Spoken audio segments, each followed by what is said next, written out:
Hola, en este video te quiero contar sobre un científico que es un crack, una bestia el tipo. ¿Quién? Eratóstenes de Cirene.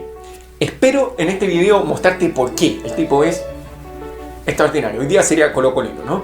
Bueno, Eratóstenes fue de todo. Filósofo, historiador, poeta, matemático y considerado el fundador de la geografía. Se cuenta que Eratóstenes no provenía de una familia acomodada, lo que no fue impedimento para que tuviese la posibilidad de ir a estudiar a uno de los mejores lugares de ese tiempo para estudiar. ¿Cuál? Atenas.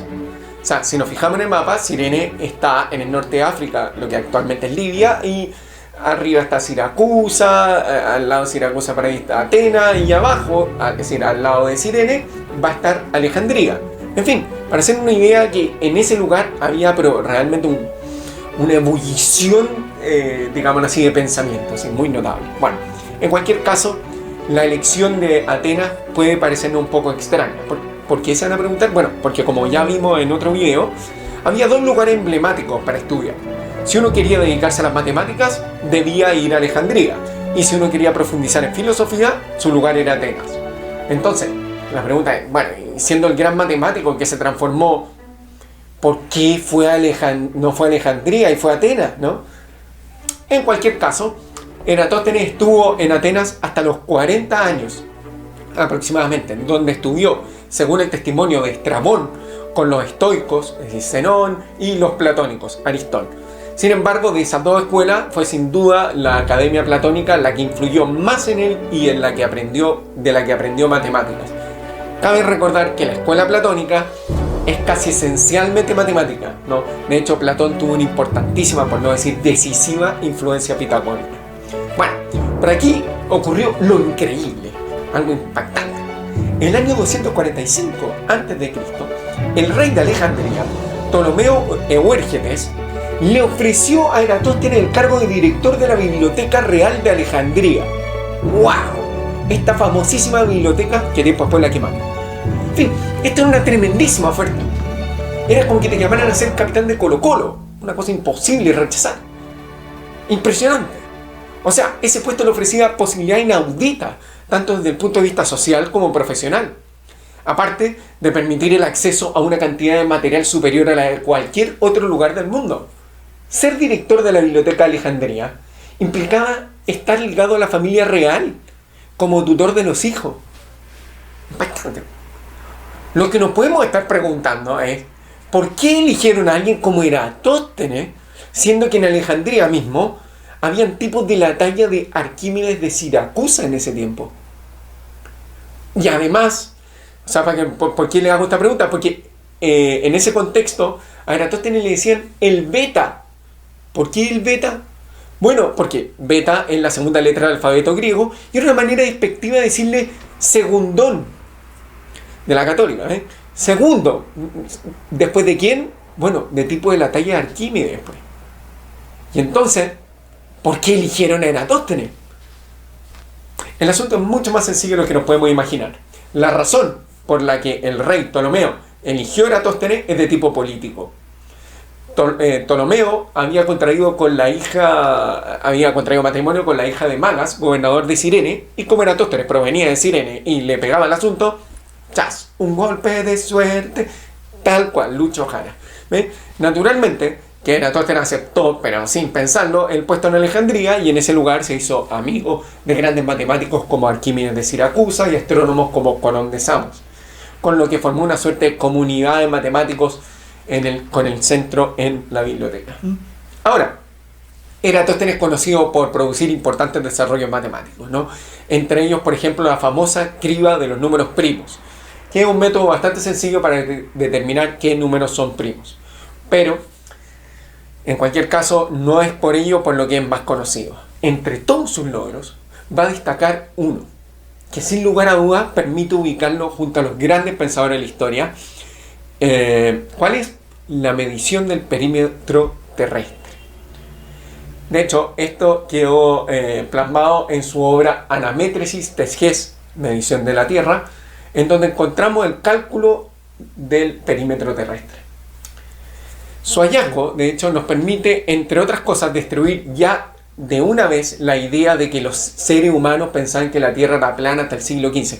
Olvídelo, quíteselo de la cabeza. O sea, tenemos registros hasta que Pitágoras de Samos ya había formulado que la Tierra era esférica, ¿no? En fin. Bueno, pero ¿cómo logró Eratóstenes determinar el perímetro terrestre? Si lo pensamos no es nada fácil. ¿Por qué? Porque vivimos en una superficie relativamente plana. Entonces, ¿cómo desde ahí podemos calcular el perímetro de toda una esfera? Bueno, el asunto es anecdótico. Entre todas las cosas que estaba leyendo ahí en la biblioteca, en fin, no sé, las 50 sombras de Grey, no sé, hubo un texto que le llamó la atención a Eratóstenes. Era una idea curiosa y genial. Leyó que al sur, en la frontera de Ciene, lo que actualmente es Asuán, en Egipto, se podía observar algo notable en el solsticio de verano. El 21 de junio, solsticio de verano, la sombra de las columnas del templo, o de una vara vertical, que es lo mismo, se empequeñecía a medida que se acercaba el mediodía, las 12. Y cuando el sol alcanzaba su cenit, las 12, no se proyectaba ninguna sombra. Ya, ¿y qué podría significar eso? Bueno, que el sol estaba justo arriba, ¿no? Y por eso no hay sombra. Ya, pero tú te puedes estar preguntando, ya, y Andrés, qué simpática la anécdota, pero ¿en qué me puede ayudar eso? Ya, y esto es fundamentalísimo. Porque esta es una observación que a cualquier persona, por lo menos a mí, nos podría pasar por alto. Pero ahí es donde florece el talento de los genios. Son capaces de ver posibilidades que a los demás les permanecen ocultas. Porque uno podría preguntarse, ¿y cómo sabiendo eso puedo calcular el perímetro terrestre? Ya, y la estrategia de Eratóstenes fue fantástica, simple y elegante. Fue una combinación de matemática, observación y experimentación. Su propuesta pendía de tres cosas. Primero, de la formulación euclidiana sobre la igualdad de ángulos alternos y la similitud de arcos con ángulos iguales. O sea, esto puede sonar raro, pero no es nada muy sofisticado. Son matemáticas que aprendimos en el colegio. En segundo lugar, de ser capaz de medir la distancia entre Alejandría y Asuán, o Ciene en esa época. Y en tercer lugar, la medición del ángulo de la sombra que se forma con el cenit del sol en solsticio de verano, pero en Alejandría. Ya, el punto es que como los rayos solares provienen en el mismo ángulo por la distancia a la que se encuentra la Tierra del Sol, y al mismo tiempo la superficie terrestre es curva, la diferencia angular, ¿no? Nos va a permitir conocer el porcentaje respecto del todo de la distancia entre Alejandría y Asuán. Entonces, ¿qué hizo Eratóstenes? Se metió a Google Earth. Nah. Agarró una vara, así de simple, y un 21 de junio, solsticio de verano en Alejandría, lo puso a las 12 y obtuvo una sombra de 7,2 grados. Ya, ¿y qué te puede servir eso? Ya, eso va a significar que esas dos ciudades se encuentran separadas a 7,2 grados y en una superficie de total de toda la esfera de 360 grados. En fin, nos da que la distancia entre Alejandría y Asuán es de un 50avo del total de la Tierra. ¡Wow!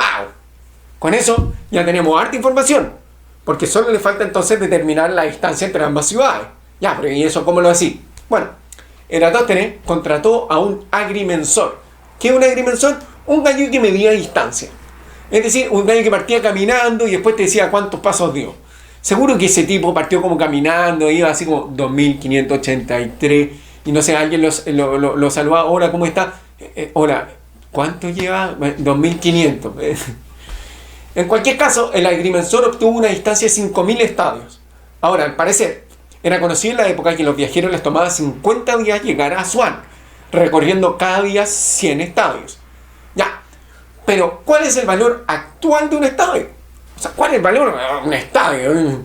Bueno, el estadio era una medida itineraria en la época, utilizada justamente para expresar distancia. Un estadio equivalía a 25 esquenos. Y según los egiptólogos, un esqueno egipcio era igual a 12 cúbitos. Por lo tanto, el estadio equivalía a 300 cúbitos, por lo tanto 157,5 metros en la época. Entonces, calculamos, si 7,2 grados son 5000 estadios por 157,5. ¿A cuánto corresponde 360 grados? Le dio 39.375 kilómetros. Ya, André, ¿y cuánto es la medición actual del perímetro terrestre? 40.075 kilómetros. O sea, el gallo con eso obtuvo una diferencia de casi un 1%. ¿Te puedes dar cuenta de la potencia de este tipo? O sea, es sencillamente impresionante que con un aparataje técnico tan rudimentario, Eratosthenes haya logrado ese resultado. Esto sí que es potencia intelectual, ¿no? Brillante, ¿no? Bueno, no tengo nada más que decirle. Muchas gracias.